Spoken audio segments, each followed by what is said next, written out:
Okay, we're streaming That this. was what it was for. And this, does it actually say like, oh, it's picking up a signal? It should, say it over. Oh wait, we're not in like the player thing. Is that it? Oh, right. Yeah, because I'm not. Oh, I guess okay, so this is the part where normally, as I explained to you, I'd be like, is it playing? Is it recording? My internet sucks. However, we're in a different location where the internet anything but sucks. We're in Caitlin's office. Let's introduce the show properly. Welcome to different show. Shaggy Reads Live. We got two special guests this time. We got Caitlin. Hi, I'm Caitlin. We got Matt. Hi, I'm Matt. And extra special guest, Frederic. Frederic the Tiger. The Tiger. We do have audio, so I can put that away. Well, there goes his glasses. But you don't need glasses where you're going, because you're going to the land of audio and imagination, because we're going to be reading the radio play version of Douglas Adams, The Hitchhiker's... Which camera is it? This one. The Hitchhiker's Guide to the Galaxy. We're going to be... We haven't practiced this. We haven't rehearsed this. In fact, we just popped off to the pub. Want to stress that entirely. Yeah. Have not practiced. Have had a few drinks. Do you have a history with Hitchhiker's Guide at all? Have you like watched, listened, played, read, looked at? There's many different formats that this book came in. I've consumed it in all of its formats. Okay, so you're probably more deep than I am, because I've had the book on tape, read by Douglas Adams, which is pretty cool. Oh, I actually haven't consumed that version. Yeah, that one's pretty good, but that one apparently came later than this. This is, I think, the first iteration. Yeah. But there's been PC games, there's been comics, there's been the movie with the Jim Henson studio. That was a Jim Henson movie? The puppets were, yeah. Like, I don't know if it was Jim Henson directed. Yeah, he did the Vogon. Yeah. Well, the Jim Henson company did the Vogon. Look forward to the Five Nights at Freddy's, also Jim Henson, if it happens. Wow. Should be good. We're not here to talk about that. Yeah, actually, just recently we played the text-based game. Well, you played it. You helped me because I kept dying. It's a really hard game to play. I've never played it. I looked up the cheats for you. Yeah. Okay. Matt helped me cheat. That's its own story. That's its own thing. But you will notice if you've digested any of Douglas Adams' Hitchhiker's Guide, at least like the first book is consistent with most of the properties, like the BBC series and stuff, and the book on tape. Like a lot of the same things happen in the first book, pretty verbatim. Yes. Yeah. Then it starts divulging into different directions later on. But so how this is gonna play out, I'll do the narrator. I'll do a bunch of side characters. We have our Arthur Dent, and we have our Ford Prefect. Hi. And we're gonna be shuffling this book off back and forth. This is the beginning of me reading my British books month, because I have a couple British books on the shelf I haven't got around to. Some like Jeeves and Wooster and stuff like that. They're not all radio plays? No, this is the only radio play so far. Okay. You gotta give us How far through this are we going to get to? I think we'll probably just get... the weird thing with this book is they refer to each chapter as Fit the First, Fit the Second, Fit the Third. Oh. I've never looked into why it's called that, but every chapter is called Fit the Something. So okay. I anticipate we're just going to do Fit the First. That gets up to the Vogons. Right. If we still have time, we can either keep talking, keep reading, or just cold turkey quit and run away. There's no rules to this show. Are you going to give us your best British accent? I'm going to try, but the problem is when I think about it, it gets worse. But when I don't think about it, I could just like jump right in. And Steve always defaults to like a Liverpool accent. No, I don't want to do that though. He always just ends up sounding like Ringo Starr. Yeah, I don't want to do that. I want to come off a little more natural. We're probably going to skip the music and the sound effects too. No. Yeah, or that.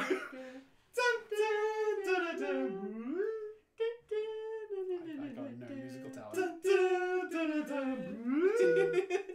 Ting. Yeah, Matt's the triangle. Yeah, over music, matter of fact, character's voice. We won't read all the descriptions, but I will read. This is the story of The Hitchhiker's Guide to the Galaxy. Perhaps the most remarkable, certainly the most successful book ever to come out from the great publishing corporation of Ursa Minor. More popular than the Celestial Home Care Omnibus. Better selling than 53 things more things to do. If I screw up, it's because we drank. Just telling you, I'm a good reader, I swear.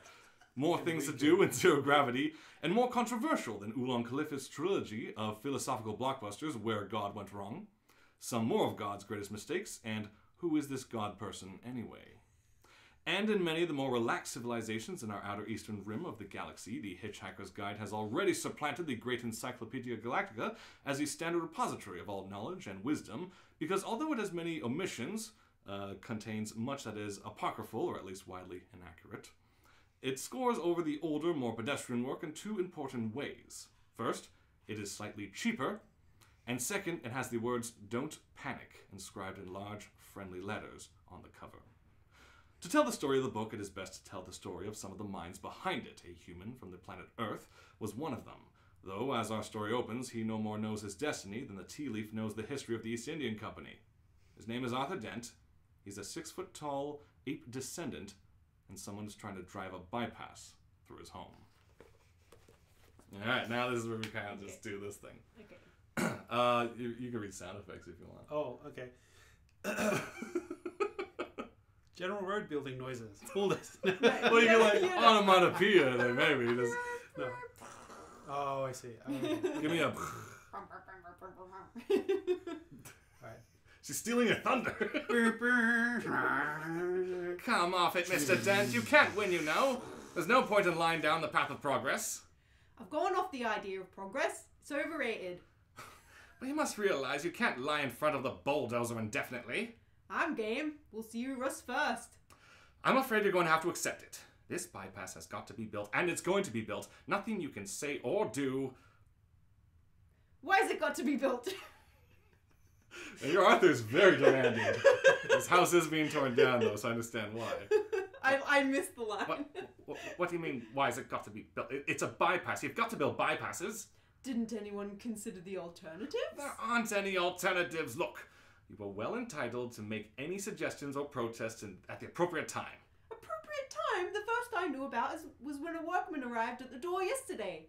I asked him if he'd come to clean the windows, and he said he'd come to demolish the house. He didn't tell me straight away, of course, no. First he wiped a couple of windows and charged me $5. Then he told me. But Mr. Dent, the plans have been available in the planning office for the last 9 months. Yes, I went round to find them yesterday afternoon. You hadn't exactly gone out of your way to call much attention to them, had you? I mean, like actually telling anybody or anything. The plans were on display. And how many average members of the public are in the habit of casually dropping round at the local planning office of an evening? It's not exactly a noted social venue, is it? And even if you had popped in the off chance that some raving bureaucrat wanted to knock your house down, the plans weren't immediately obvious to the eye, were they? That depends where you were looking. I eventually had to go down to the cellar. That's the display department. With a torch. The lights had probably gone. So at the stairs. But you found the notice, didn't you? Yes, it was on display. In the bottom of a locked filing cabinet. Stuck in a disused lavatory with a sign on the door saying, "Beware of the leopard." Ever thought of going into advertising? It's not a particularly nice house anyway. I happen to rather like it. Mr. Dent! Hello? Yes? Have you any idea how much damage that bulldozer will suffer if I let it roll straight over you? How much? None at all. By a strange coincidence, none at all is exactly how much suspicion the ape descendant Arthur Dent had that one of his closest friends was not descended from an ape, but was in fact from a small planet somewhere in the vicinity of Betelgeuse. Arthur Dent's failure to suspect this reflects the care with which his friend blended himself into human society after a fairly shaky start. When he first arrived 15 years ago, the minimal research he had done suggested to him that the name Ford Prefect would be nicely inconspicuous. He will enter our story in 35 seconds and say, "Hello, Arthur." The ape descendant will greet him in return, but in difference to a million years of evolution, he will not attempt to pick fleas off him. Earthmen are not proud of their ancestors and never invite them around to dinner. Oh, alright. Hello, Arthur. Ford, hi, how are you? Fine. Look, are you busy? Well, I've just got this bulldozer to lie in front of, otherwise, no, not especially. There's a pub down the road. Let's have a drink and we can talk. Look, don't you understand? Mr. Dent, we're waiting. Ford, the man wants to knock my house down. Well, he can do it whilst you're away, can't he? But I don't want him to. We'll just ask him to wait until you get back. Ford. Arthur, will you please just listen to me? I'm not fooling. I have to tell you the most important thing you've ever heard, and I've got to tell you now. And I've got to tell you in that pub there. Why? Because you're going to need a very stiff drink. Now, just trust me.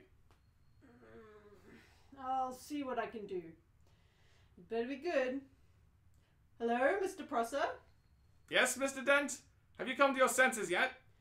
Can we just, for a moment, assume for the moment that I haven't? Well... And that I'm going to be staying put here till you go away?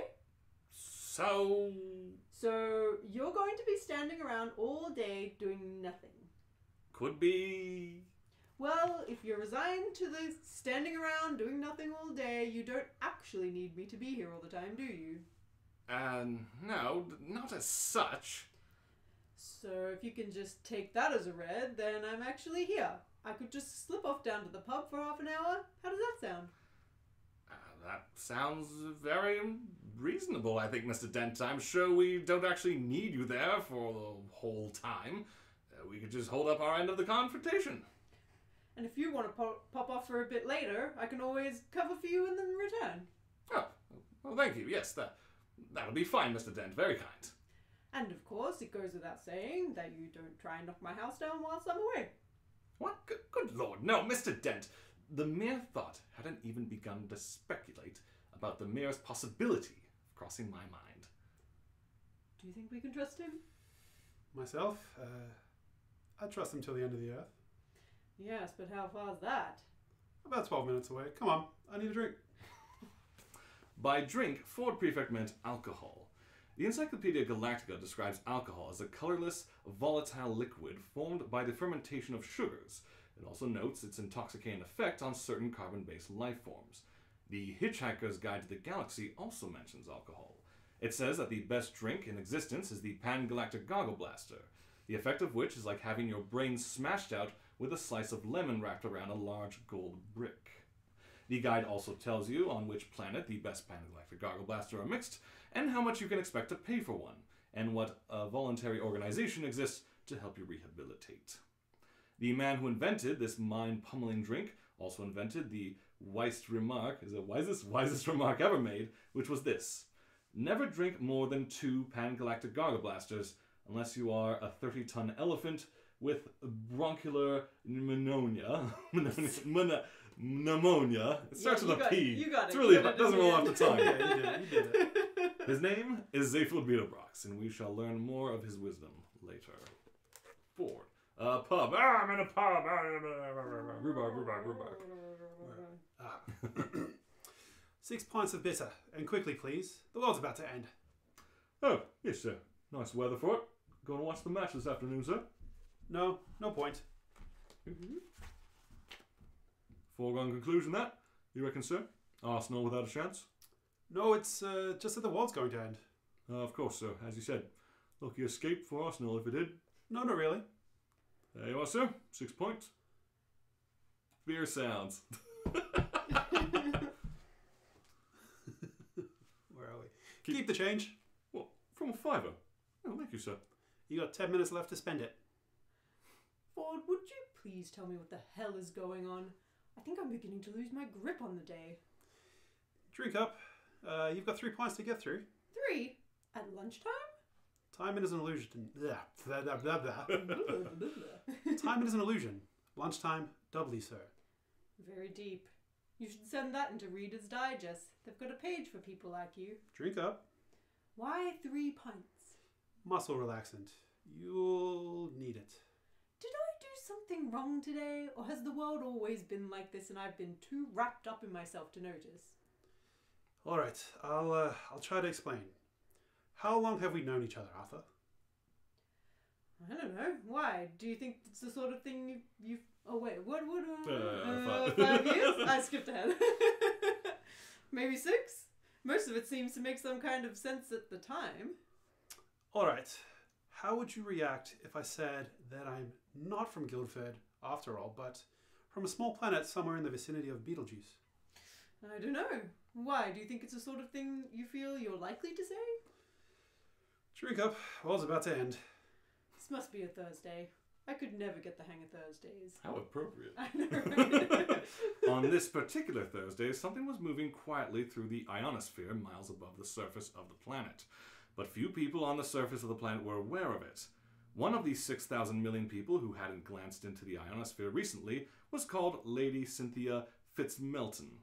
She was at the moment standing in front of Arthur Dent's house in Cottington, Many of those listening to her speech would probably have experienced great satisfaction in knowing that in 4 minutes' time she would evaporate into a whiff of hydrogen, ozone, and carbon monoxide.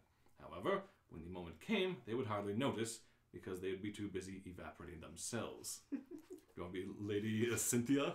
Sure. I think she's like ranting on and like a... This doesn't really show up in any of the other properties I found. It's only in the radio play. I've never seen Lady Cynthia before. Yeah, she's really over the top. I have been asked to come here to say a few words to mark the beginning of work on the very splendid and worthwhile new Bevingford bypass. And I must say, immediately, what a great honour and a great privilege I think it must be for you, the people of Coddington, to have this gleaming new motorway going through your cruddy little village. Boom. I'm sorry, your little country village of cruddy Coddington. I know how proud you must feel at this moment to know that your obscure, worthwhile Coddington service station, obscure and unsung hamlet, will now arise reborn as the very splendid and worthwhile Coddington service station, providing welcome refreshment and sanitary relief for every weary traveller on his way. Why don't you push off your crud face, old bat? What about our blighty homes? And for myself, it gives me great pleasure to take this bottle of very splendid and worthwhile champagne and break it against the noble prow of this very splendid and worthwhile yellow bulldozer. Smash. Loud cheers. Boo. Switch back to the pub. What's that? Don't worry, they haven't started yet. Oh, good. It's probably just your house being knocked down. What? It hardly makes any difference at this stage. My God, it is! What the hell are they doing? We had an agreement. Let them have their fun. Damn you and your fairy stories, they're smashing up my home. Construction sounds, houses being knocked down. Arthur shouting. Stop, you vandals! You home wreckers! You half-crazed Visigoths! Stop, will you? Arthur, come back. It's pointless. Hell, I'd better go after him. Barman, quickly. Can you just give me 4 packets of peanuts? Certainly, sir. There you are. 28 pence. Keep the change. Are you serious, sir? I mean, do you really think the world's going to end this afternoon? Yes, in just over 10 minutes and 35 seconds. Well, isn't there anything we can do? No, nothing. I always thought we were meant to lie down and put a paper bag over our head or something. If you like, yes. Will that help? No, excuse me. I've got to find my friend. And then he leaves. He just goes. Oh, well then. Last orders, please. Ding ding. You pinstripe barbarians, I'll sue the council for every penny it's got. I'll have you hung, drawn and quartered, and whipped and boiled, and then I'll chop you into little bits until you've had enough. Arthur, don't bother. There isn't time. Get over here. There's only 10 seconds left. And then I'll do it some more. And when I've finished, I'll take all the little bits and I'll jump on them. And I'll carry on jumping on them until I get blisters or I can think of something even more unpleasant to do. And then what the hell is that? Unearthly screams of jets and stuff. People shouting, oh gosh, oh my goodness. Okay. Arthur, quick, over here. What the hell is it? It's a fleet of flying saucers. What do you think it is? Quick. Now you've got to get hold of this rod. What do you mean, flying saucers? Just that. It's a Vogon constructor fleet. A what? A Vogon constructor fleet. I picked up news of their arrival a few hours ago on my sub-ether radio. Ford, I don't think I can cope with any more of this. I think I'll just go and have a little lie down somewhere. No, stay here. Keep calm and just take hold of... People of Earth, your attention please. This is the prostate Vogon Jilts of the Galactic Hyperspace Planning Council. As you will no doubt be aware, the plans for the development of the outlying region of the western spiral arm of the galaxy require the building of a hyperspace express route through your star system, and regrettably your planet is one of those scheduled for demolition. The process will be slightly less than 2 of your Earth minutes. Thank you very much. Protest, boo, panic. Click. There's no point in acting all surprised about it. All the planning charts and demolition orders have been on display in your local planning department in Alpha Centauri for 50 of your Earth years. So, you've had plenty of time to lodge any formal complaints. and it's far too late to start making a fuss about it now. Click. What do you mean you've never been to Alpha Centauri? Oh, for heaven's sake, mankind is only 4 light years away, you know. I'm sorry, but if you can't be bothered to take an interest in local affairs, that's your own lookout. Energize the demolition beam? God, I don't know. Apathetic, bloody planet. I've got no sympathy at all. Lots of rumbling and sound effects. Man, they really went to town with this. All that niggling little frustrations that the BBC sound effects engineers have ever had can come out in a final devastating explosion. That's great. Which then dies away into silence. Never actually read that descriptor before. That's very nice. Longish pause, then a faint but clear background hum starts up. Various quiet electronics, some softly padding footsteps. A pause just long enough to build the suspense. Then... I bought some peanuts. If you've never been through a matter transference beam before, you've probably lost some salt and protein. The bee should have cushioned your system a bit, sorry. How are you feeling? Like a military academy. Bits of me keep on passing out. If I asked you where the hell we were, would I regret it? We're safe.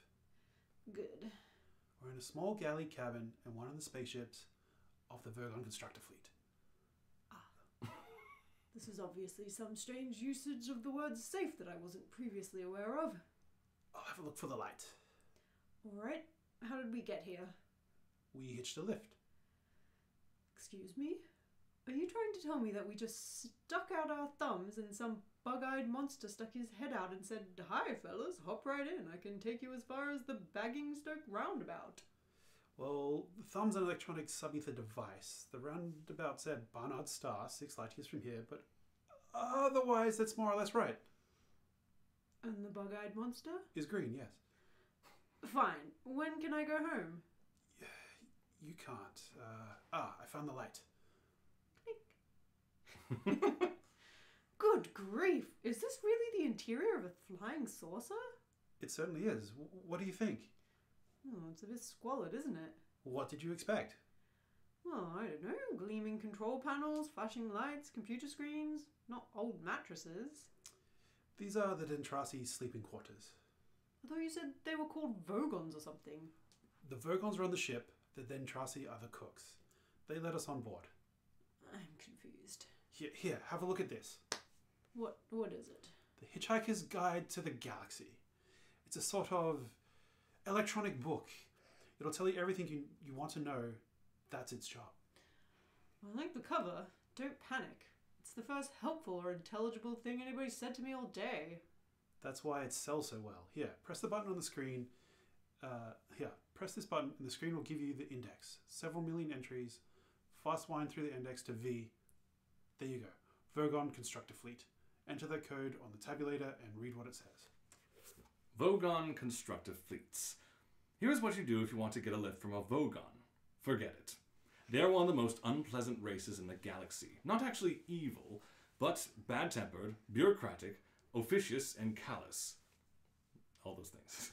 They wouldn't even lift a finger to save their own grandmothers from the ravenous bug-bladder beasts of Tral, without orders signed in triplicate, sent in, sent back, curried, lost, found, subjected to public inquiry, lost again, and finally buried in a soft pat for 3 months and recycled as firelighters. The best way to get a drink out of a Vogon is to stick your finger down his throat, and the best way to irritate him is to feed his grandmother to the ravenous bug-bladder beasts of Tral. What a strange book. How did we get a lift then? That's the point. It's out of date now. I'm doing the field research for the now revised edition of the guide. So, for instance, I will have to include a revisioning pointing out that since the Vogons have made so much money being professionally unpleasant, they can now afford to employ Dentrasi cooks, which gives us a rather useful loophole. Who are the Dentrasi? The best cooks and the best drink mixers, and they don't give a wet slap about anything else. A wet slap. And they will always help hitchhikers on board, partly because they like the company, but mostly because it annoys the Vogons, which is exactly the sort of thing you need to know if you're an impoverished hitchhiker trying to see the marvels of the galaxy for less than $30 Altarian a day. and that's my job. Fun, isn't it? It's amazing. Unfortunately, I got stuck on Earth for rather longer than I intended. I came for a week and was stranded for 15 years. But how did you get there in the first place? Easy. I got a lift with a teaser. You don't know what a teaser is? I'll tell you. Teasers are usually rich kids with nothing to do. They cruise around looking for planets which haven't made interstellar contact yet and buzz them. Buzz them? Yes. They find some isolated spot with very few people around, then land right by some poor, unsuspecting soul whom no one's ever going to believe, and then strut up and down in front of him wearing silly antennae on their head and making beep beep noises. Rather childish, really. Ford, I don't know if this sounds like a silly question, but what am I doing here? Well, you know that. I rescued you from the Earth. And what has happened to the Earth? It's been disintegrated. Has it? Yes, it just boiled away into space. Look, I'm a bit upset about that. Yes, I can understand. So what do I do? You come along with me and enjoy yourself. You'll have to have this fish in your ear. I beg your pardon? Extraordinary noise starts up. Combination of gargling, howling, and fighting off a pack of wolves. What the devil is that? Listen, it might be important. What? It's the Vogon captain making an announcement on the PA. But I can't speak Vogon. You don't need to. Just put this fish in your ear. Come on. It's only a little one. Should have a good time. Message repeat. This is your captain speaking, so stop whatever you're doing and pay attention. First of all, I see from our instruments that we have a couple of hitchhikers aboard our ship. Hello, wherever you are. I just want to make it totally clear that you are not at all welcome. I worked hard to get to where I am today, and I don't become captain of the Vogon constructor fleet simply that I could turn it into a taxi service for degenerate freeloaders. I have sent out a search party, and as soon as they find you, I will put you off the ship. If you're very lucky, I might read you some of my poetry first. Secondly, we're about to jump into hyperspace for the journey to Barnard's star. On arrival, we will stay in dock for 72 hours refit, and no one's to leave the ship during the time. I repeat, all planet leave is cancelled. I've just had an unhappy love affair, so I don't see why anyone else should be having a good time. Message ends. Charming, these Vogons. I wish I had a daughter so I could forbid her to marry one.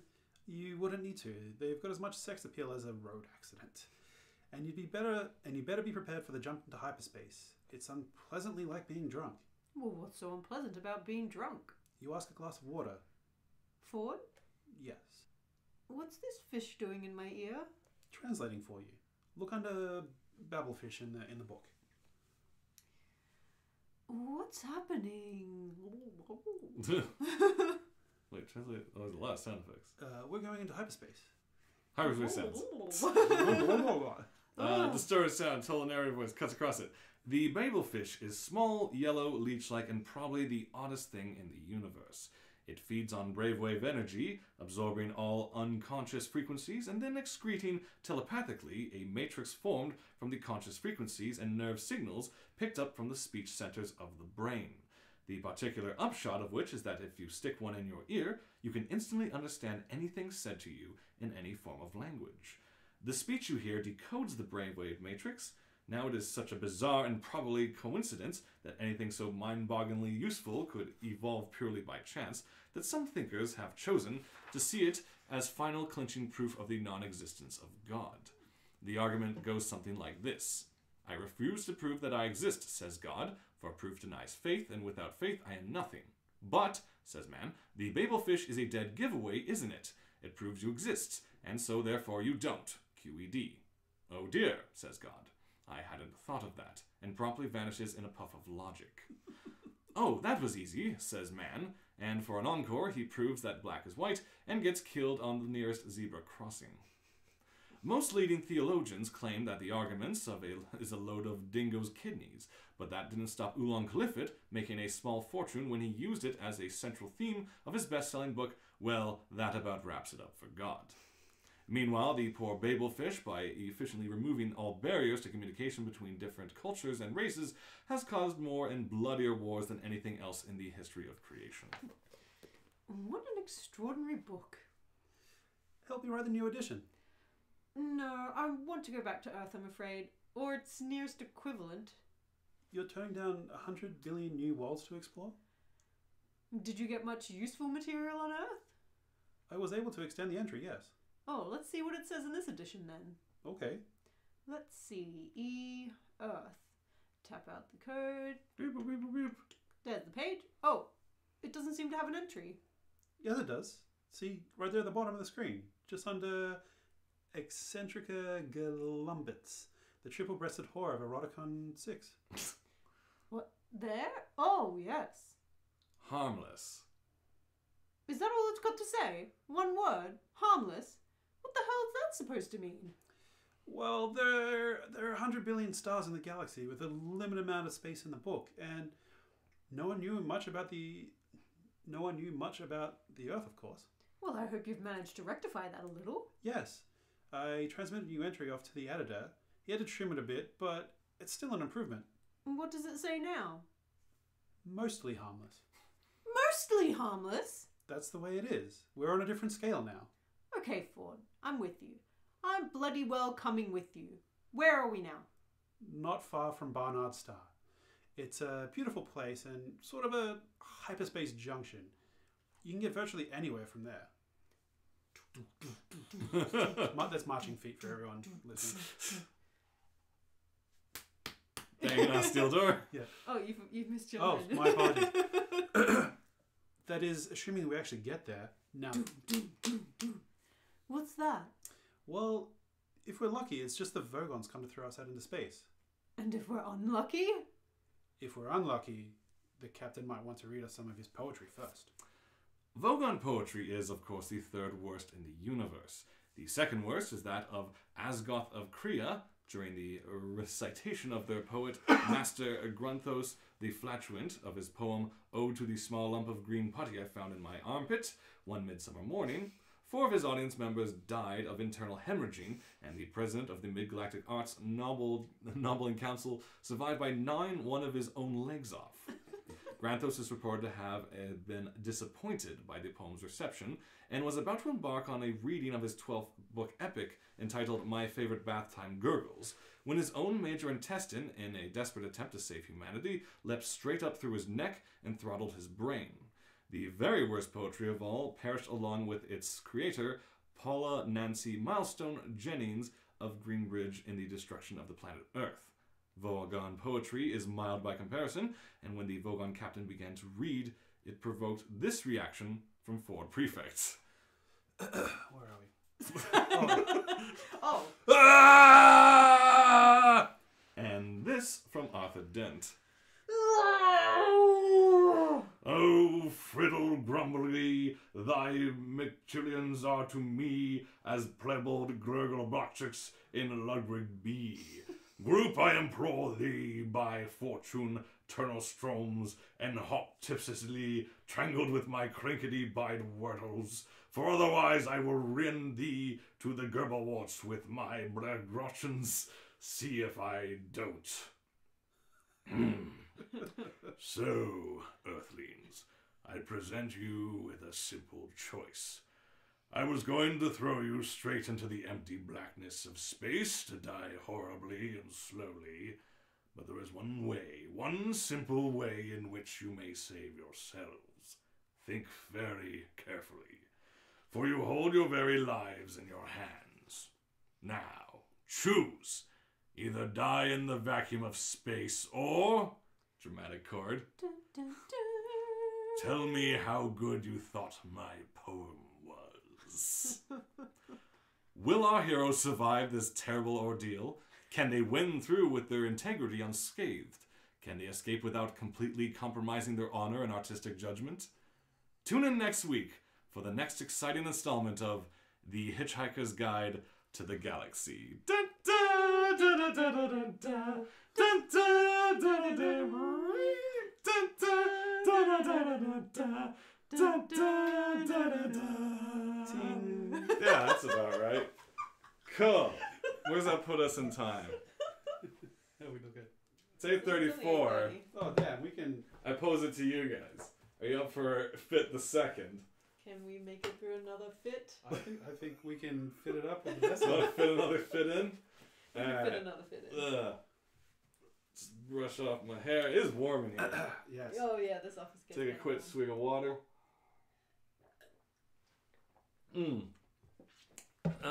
Cool. All right. Continuing.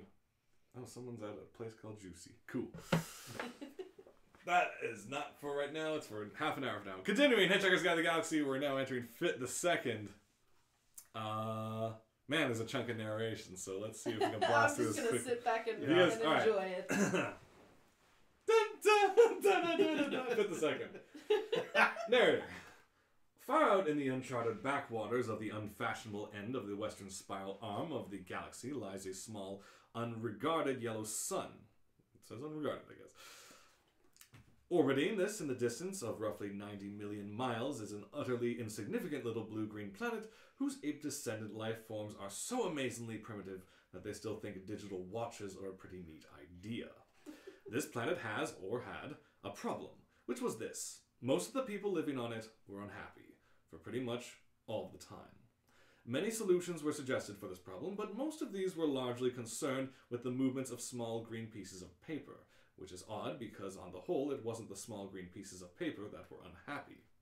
And so the problem remained, and lots of people were mean, and most of them were miserable, even the ones with digital watches. Many were increasingly of the opinion that they all made a big mistake in coming down from the trees in the first place, and some of them even had the trees, some of them said that even the trees had been a bad move, and they should have not left the oceans. Oh yeah, we watched all that in that video. And then one day, nearly 2,000 years after one man had been nailed to a tree for saying how great it would be to be nice to people for a change, a girl sitting on her own in a small cafe in Ricksmanworth suddenly realized that it was what had been going wrong all this time, and she finally knew how the world could be made a good and happy place. This time, it was right. It would work, and no one would have to get nailed to anything. Sadly, however, before she could get to a phone and tell anyone, the Earth was unexpectedly demolished to make way for a new hyperspace bypass, and so the idea was lost forever. Meanwhile, Arthur Dent has escaped from the Earth, and in the company of a friend who has unexpectedly turned out to be from a small planet somewhere in the vicinity of Beetlejuice, his name is Ford Prefect, for reasons which are unlikely to become clear again at the moment, and they are both in dead trouble with the captain of a Vogon spaceship. So, Earthlings, I present you with a simple choice.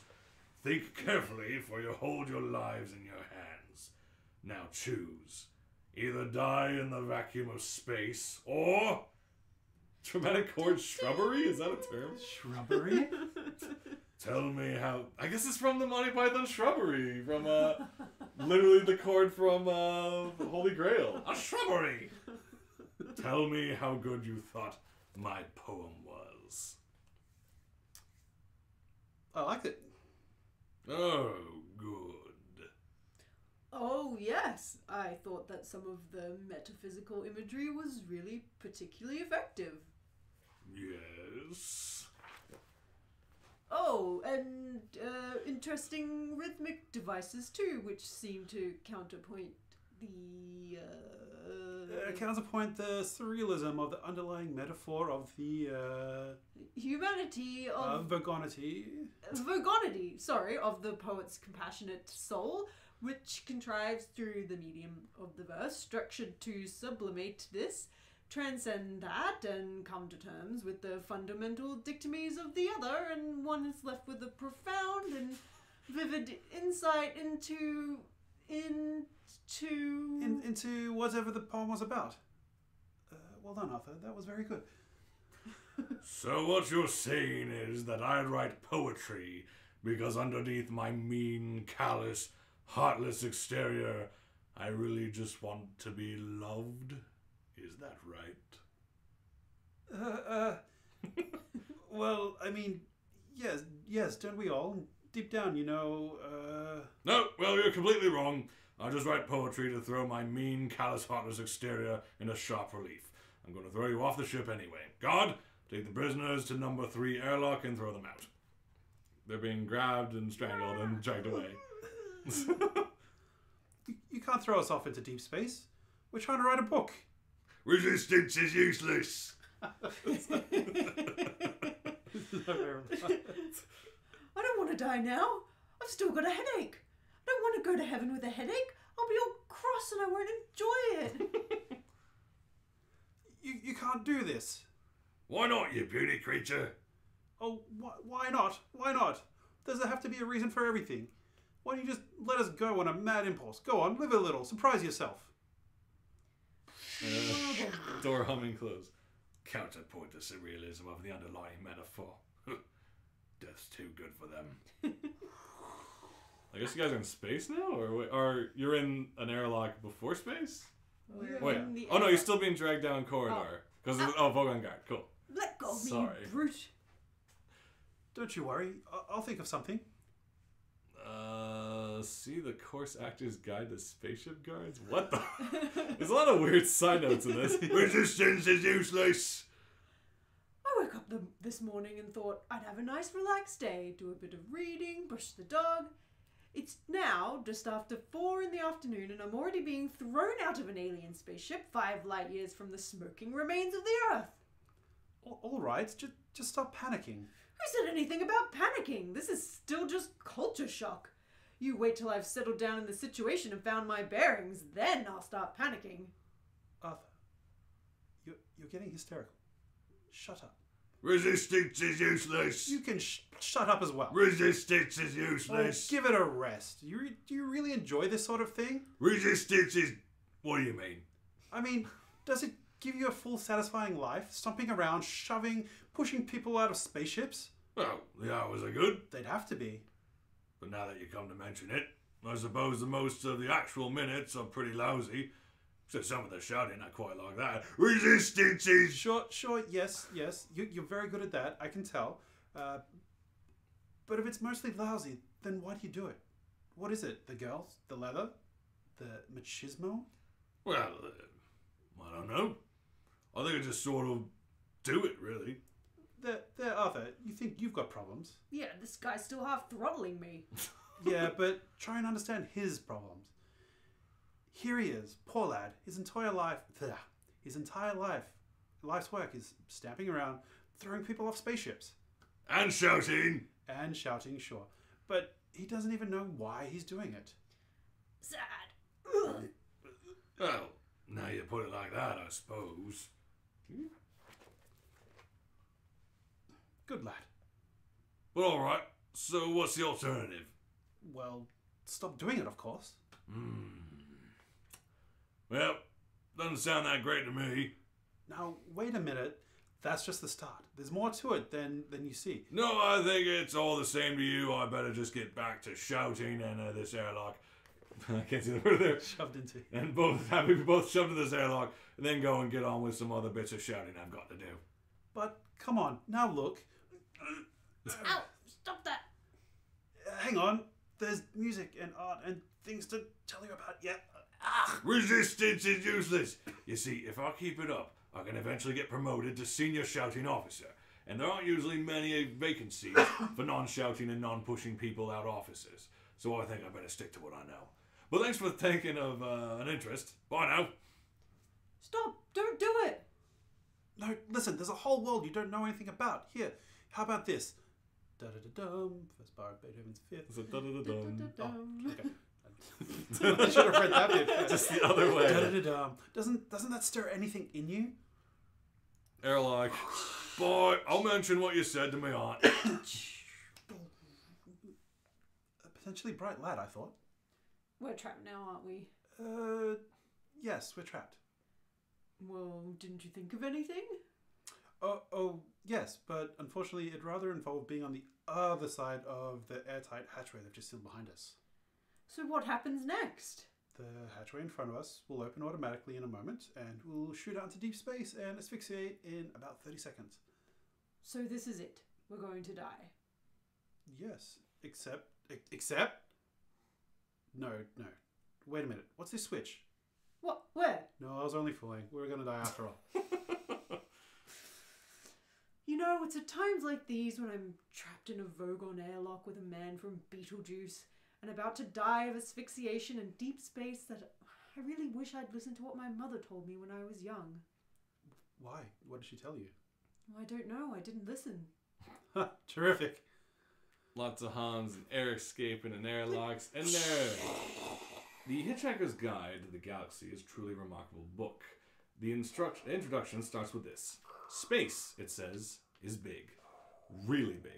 You just won't believe how vastly, hugely, mind-bogglingly big it is. I mean, you may think it's a long way down the street to the chemist, but that's just peanuts to space. Listen! And so on. After a while, the style settles down a bit, and it starts telling you things that actually need to know, like the fact that the fabulously beautiful planet Bethselsman, I probably got that wrong, is now so worried about the cumulative erosion caused by 10 million visiting tourists a year that any net imbalance between the amount you eat and the amount you excrete whilst on the planet is surgically removed from your body weight when you leave. So every time you go to the lavatory, there is vitally important to get a receipt.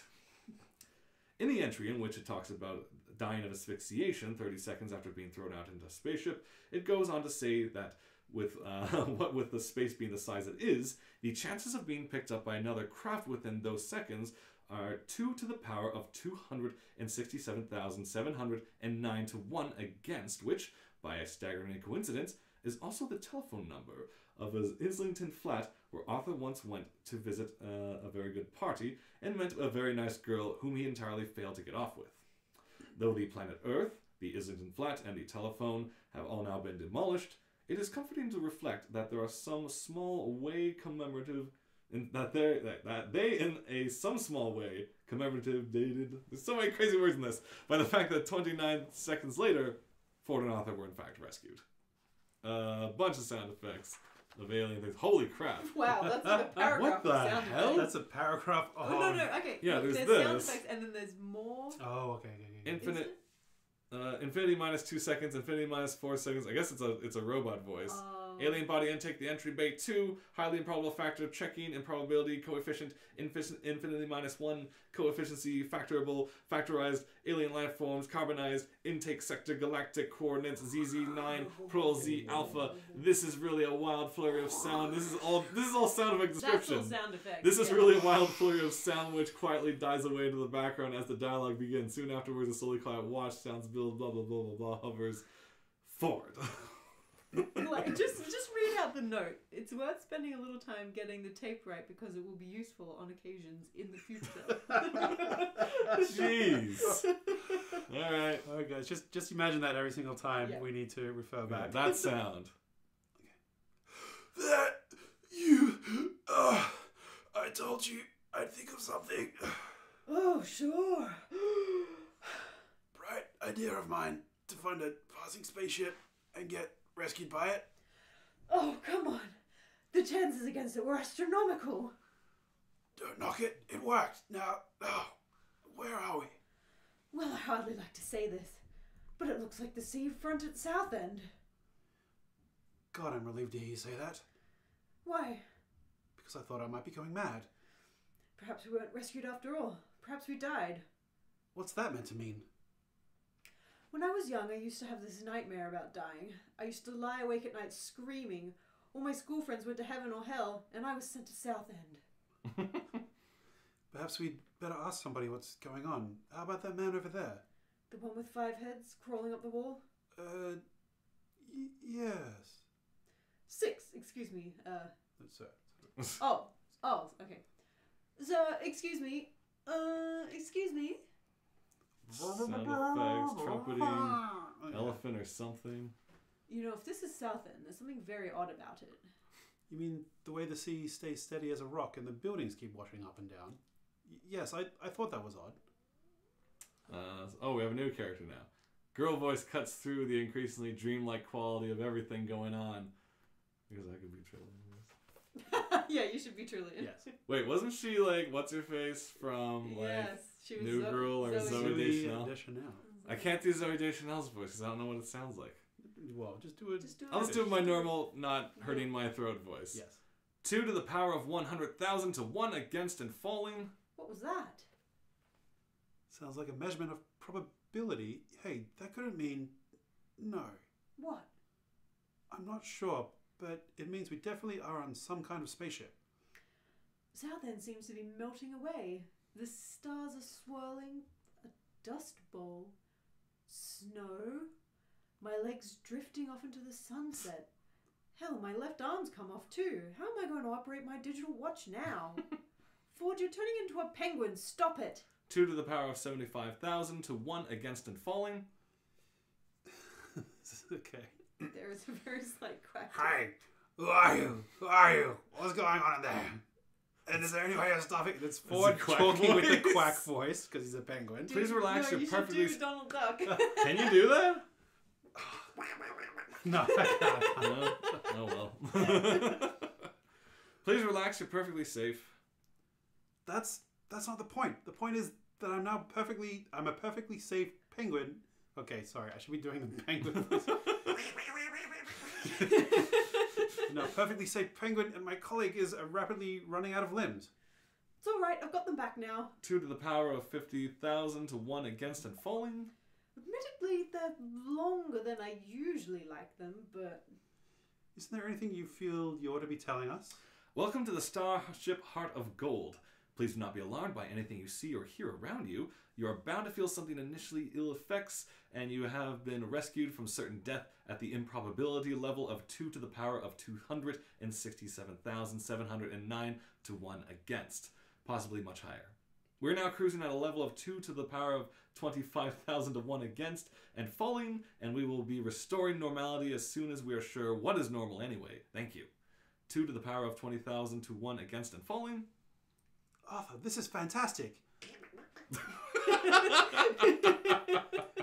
We've been picked up by a ship. Playing too much Kingdom Hearts. We've been picked up by a starship with a new infinite improbability drive. This is really incredible, Arthur. Arthur, what's happening? Loud gibbering of monkey? Ford, there's an infinite number of monkeys outside who want to talk to us about the script for Hamlet they've worked on. The infinite improbability drive is a wonderful new method of crossing interstellar distances in a few seconds without all that tedious mucking about in hyperspace. The principle of generating small amounts of finite improbability by simply hooking the logic circuits of a Bambleweenie 57 I don't even know what any of this stuff is. Some Mason brain in an atomic vector plotter suspected in the stronger brown. There's so much jabber. Brownian motion producers Just elbow your way say through. a nice hot cup of tea were the course of well understood, and such generators were often used to break the ice at parties by making all the molecules in the hostess's undergarments simultaneously leap 1 foot to the left in accordances to the theory of indeterminacy. Okay. Many respectable physicians say that they weren't going to stand for that sort of thing, partly because it was a debasement of science, but mostly because they didn't get invited to those sort of parties. Another thing they couldn't stand was the perpetual failure they encountered in trying to construct a machine which could generate the infinite improbability field needed to flip a spaceship between the furthest stars, and in the end they grumpily announced that such machines was virtually impossible. Then one day, a student who had been left to sweep up the lab after a particularly unsuccessful party found himself reasoning this way. If such a machine is a virtual impossibility, then it must logically be a finite improbability. So all I have to do in order to make one is to work out exactly how improbable it is, then feed that figure into the finite improbability generator, give it a fresh cup of really hot tea, and turn it on. He did this, and was rather startled to discover that he had managed to create the long-sought-after infinite improbability generator out of thin air. It startled him even more when, just after he was awarded the Galactic Institute's Prize for Extreme Cleverness, he got lynched by a rampaging mob of respectable physicists who had finally realized that the one thing they really couldn't stand was a smartass. 5 to 1 against and falling, 4 to 1 against and falling, 3 to 1, 2, 1... Probability factor of 1 to 1, we have normality. I repeat, we have normality. Anything you still can't cope with is therefore your own problem. Please relax. You will be sent for soon. Oh God, Zayford. Who's going to play Zaphod? Zayford? Zayford? He's played more as like an American, right? Yeah. In the movie, yeah. He's like a party dude president. Yeah. Who are they, Trillian? Yeah. Stoner. Who are they, Trillian? Wow. Wow. Just a couple of guys we picked up in space. Sector ZZ9, or ZZ, I guess. Plural Z Alpha. Yeah, well, that's a sweet thought, Trillian, but do you really think it's wise under the circumstances? I mean, here we are, out on the run and everything, and we got the police of half the galaxy after us, and we stopped to pick up hitchhikers? Okay, so 10 out of 10 for style, but minus several million for good thinking, eh? Safer. They were floating unprotected in open space. You didn't want them to die, did you? Well, not as such, no, but... Anyway, I didn't pick them up. The ship did it by itself. What? Well, whilst we were in probability drive. That's incredible! No, just very, very improbable. Look, don't worry about the aliens. They're just a couple of guys I expect. I'll send the robot down to check on them out. Hey, Marvin. You want to be Marvin? What's your Alan Rickman boy? I think you ought to know I'm feeling very depressed. Oh, God. Well, there's something to occupy you and keep your mind off things. It won't work. I have an exceptionally large mind. Marvin! All right, what do you want me to do? Go down to the number 2 entry bay and bring the 2 aliens up here under surveillance. Just that? Yes. I won't enjoy it. She's not asking you to enjoy it. Just do it, will you? All right. Sound like an I'll anime character. do it. Oh, you're good, great, thank you. Good, great, thank you. I'm not getting you down at all, am I? No, Marvin, that's just fine, really. I wouldn't like you to think that I was getting you down. No, don't worry about that. You just act as comes naturally and everything will be fine. You're sure you don't mind? No, it's all just part of life. Life. Don't talk to me about life. Door shuts. I don't think I can stand that robot much longer, Zayford. Narrator, music under. Oh. The Encyclopedia Galactica defines a robot as a mechanical apparatus designed to do the work of a man. The marketing division of the Sirius Cybernetics Corporation defines a robot as your plastic pal who's fun to be with. The Hitchhiker's Guide to the Galaxy defines the marketing division of the Sirius Cybernetics Corporation as a bunch of mindless jerks who'll be the first against the wall when the revolution comes, with a footnote to the effect that the editors would welcome applications for anyone interested in taking over the post of robotics correspondence. Curiously enough, an edition of the Encyclopedia Galactica that fell through a time warp from 1,000 years in the future defined the marketing division of the Sirius Cybernetics Corporation as a bunch of mindless jerks who were the first on the wall during the revolution came. Ford. I think this ship is brand new, Arthur. How can you tell? Have you got some exotic devices for measuring the age of metal? No, I just found this sales brochure lying on the floor. The universe can be yours. Ah, and look, I was right. Sensational new breakthrough in improbability physics. As the ship's drive reaches infinite improbability, it passes through every conceivable point in every conceivable universe almost simultaneously. You select your own re-entry point, be the envy of other major governments. This is big league stuff. Looks a hell of a lot better than that dingy Vogon ship. Dingy Vogon ship. This is my idea of a spaceship. All gleaming white, flashing lights, everything. What happens if I press this button? I wouldn't. Beep.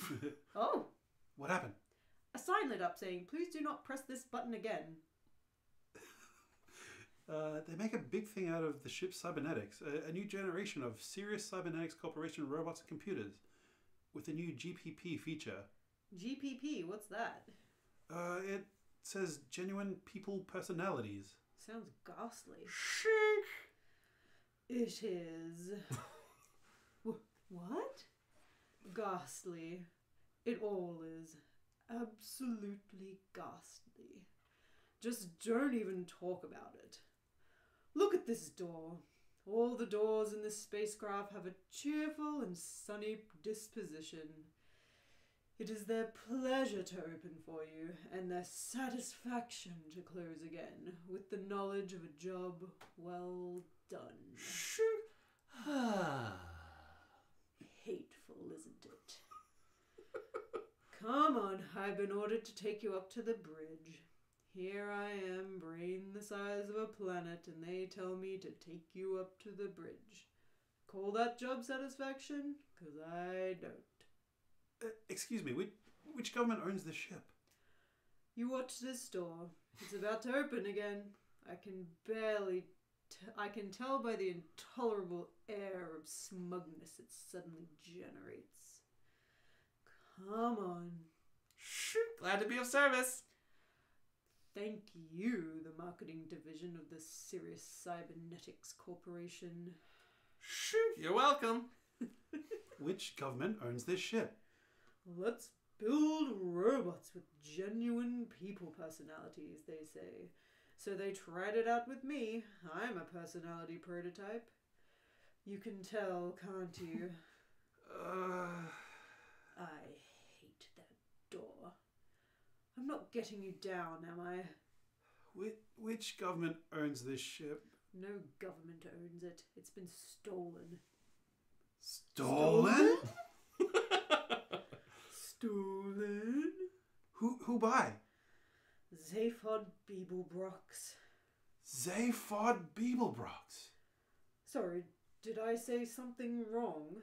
Pardon me for breathing, which I never do anyway, so I don't know why I bother to say it. Oh God, I'm so depressed. Here's another of those self-satisfied doors. Life. Don't talk to me about life. No one even mentioned it. Really? Zaphod Beeblebrox. Oh, there's a radio now. On the bridge, the following is obviously heard on the radio, which we can hear Zaphod and Trillian reacting to with occasional laughs. You want to be a radio person? We'll just laugh at you, I guess. Oh, me? No, you should do it. No, I'm Zaphod. I got a Anyway. lot. The news reports brought to you here on the sub-ether wave band, broadcasting around the galaxy around the clock. And we've been saying a big hello to all the intelligent life forms everywhere. And to everyone else out there, the secret is to bang the rocks together, guys. And of course, the big news story tonight is a sensational theft of the new improbability drive prototype ship by none other than Zaphod Beeblebrox. And the question everyone's asking is, has the big Z finally flipped? Beeblebrox, the man who invented the Pan-Galactic Gargle Blaster, ex-confidence trickster, part-time galactic president, once described by Eccentrica Galumbits as the best bang since the big one, and recently voted the worst-dressed sentient being in the universe on the 7th time running. He has got the answer to this time. We asked the private brain care specialist, Gag Halfrunk. Why are people contacting me during this? There's no time for this.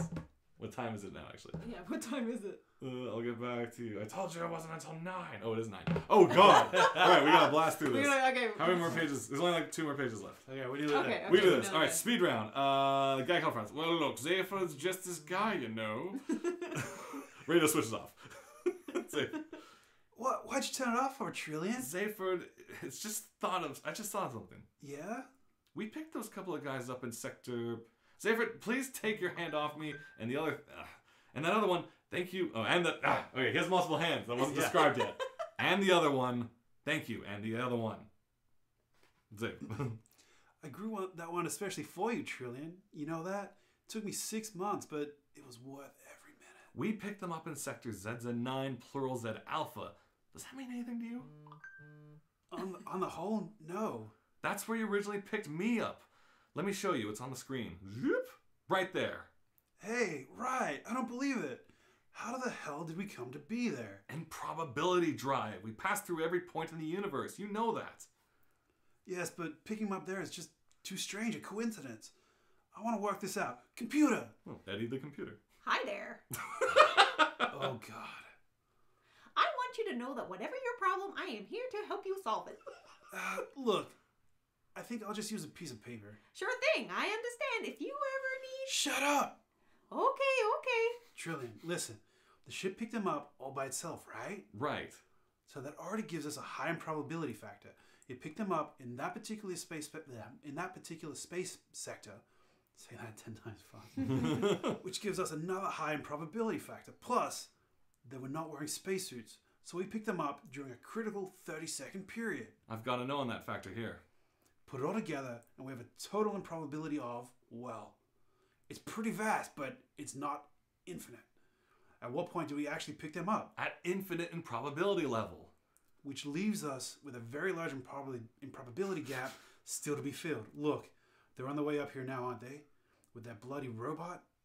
Can we pick them up on any camera monitors anywhere? I should think so. Marvin. And then, of course, I got this terrible pain in all the diodes down my left side. Is that so? Oh, yes. I mean, I've asked for them to be replaced, but no one ever listens. I can imagine. Oh my god. I don't believe it. Well. Zaphod Beeblebrox.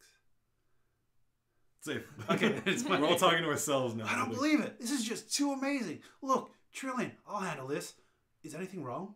I think I'll just wait in the cabin. I'll be back in a minute. Oh, this is going to be great. I'm going to be so unbelievably cool about it. It would flummox a vegan snow lizard. This is terrific. Wow, what real cool. Several million points out of 10 for style. Well, you enjoy yourself, Zayford. I don't see what's so great myself. I'll go and listen to the police on the sub either way band. She exits. Whoop. Right. What is the most nonchalant chair to be discovered working at? Okay. Door opens. Glad to be of service. I suppose you'll want to see the aliens now. Do you want me to sit in a corner and rust or just fall apart where I'm standing? Show them in, please, Marvin. Ford, hi. How are you? Glad you could drop in. How do you do a cool Ford? Zayfod! Great to see you. You looking well. That extra arm suits you. Nice ship you've stolen. You mean you know this guy? Know him? Oh, Zaphod. This is a friend of mine, Arthur Dent. I saved him from when that planet blew up. Oh, sure. Hi, Arthur. Glad you could make it. And Arthur, this is my... We've met. What? Oh, sorry. Okay. So, Ford, what? Zaphod. Oh, have we? Hey. Back to Ford. What do you mean you've met? This is Zaphod Beeblebrox from Beetlejuice. From Beetlejuice 5, you know? Not bloody Martin Smith from Croydon. I don't care. We've met, haven't we, Zaphod? Or should I say, Phil? What? Okay, And- so back to Zaphod again. You need more cool voices in your vocabulary. You'll have to remind me. I have a terrible memory for species. Hey, Ford. It was at a party. I rather doubt it. Back to Ford. Cool it, will you, Arthur? A party 6 months ago? On Earth? England? London? Islington? Oh, that party. Okay, back to Ford. Zaphod, you don't mean to say you've been on that miserable little planet as well, do you? Back to Zaphod. No, of course. No, well, I may have just dropped in briefly on my way somewhere. What is all this, Arthur? At this party, there was a girl. I'd had my eyes on her for a few weeks. Beautiful, charming, devastatingly intelligent.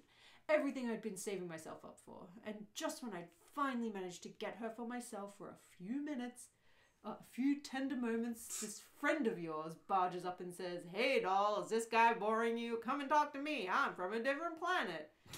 And I never saw her again. Zaphod? Yes, he only had 2 arms and 1 head, and he called himself Phil, but... But you must admit that he did actually turn out to be from a different planet, Arthur. Good God, it's her. Trisha McMillan. What are you doing here? Same as you, Arthur. I hitched a ride. After all, with a degree in maths and another in astrophysics, it was either that or back to the Dole Q on Monday. Sorry, I missed that Wednesday lunch date, but I was in a black hole all morning. Oh God, Ford, this is Trillian. Hi, Trillian. This is my semi-cousin Ford, who shares 3 of the same mothers as me. Hi, Trillian. This is sort of going to happen every time we use the infinite. Sorry, Trillian. Is this sort of thing going to happen every time we use the infinite improbability drive? Very probably, I'm afraid. Say Ford Beeblebrox. This is a very large dream. Hi. Why does he keep saying hi? Will our heroes be able to enjoy a nice, relaxing evening at last? How will they cope with their new social roles? Will they survive the deadly missile attack, which is launched on them 3 minutes into the next episode? Find out in next week's exciting installment of The Hitchhiker's Guide to the Galaxy. But then something else happens, and there's an announcer? And then there's Eddie the computer talks in. And that program will be repeated through Time Warp on the BBC Home Service in 1951. Hi there, this is Eddie, your shipboard computer, and I just want to mention here that we are now moving into orbit around the legendary planet of Magrathea. Sorry to interrupt your social evening. Have a good time. Boom! There's a lot of credits on this one. Oh, yeah. And that's it. That's all we're doing for at the beginning of British Books Month. That's The Hitchhiker's Guide to the Galaxy, the radio play edition by Douglas Adams. This has been Shaggy Reads Live, joined by Kaylin. Hey, that's me. Matt. Hey, that's me. I forgot the name. Fritterford? Frederic? Close enough. Frederic. Man, reading radio plays is a sweaty business. It is, isn't It's it? intense. Or it's just hot No, in here. this room gets It's, really warm. yeah. There's no ventilation. That'll do it. But that was great. I feel like we could do more.